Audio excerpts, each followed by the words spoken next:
जय हरी माऊली. काल 4 तारखेला आम्ही पुण्यावरनं आलेफाट्याकडे निघालो. हा 120 किलोमीटरचं अंतर होतं. पुण्यावरनं आम्ही आळंदीवरनं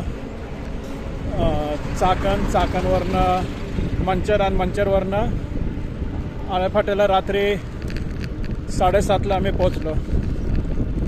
सकाळी 7 वाजता सुरू झालेला हा प्रवास घुमानवारीचा. पंढरपूर ते घुमान हे 3000 किलोमीटरचं जे अंतर आहे, त्याच्यातला आमचा पुण्यापासून आलेफाट्याचा हा 120 किलोमीटरचा जो टप्पा होता, काल आम्ही संध्याकाळी 7:30 वाजता पूर्ण केला. आणि उद्या आम्ही आलेफाट्यावरनं नाशिकला हे 125 किलोमीटरचं अंतर कापणार आहोत.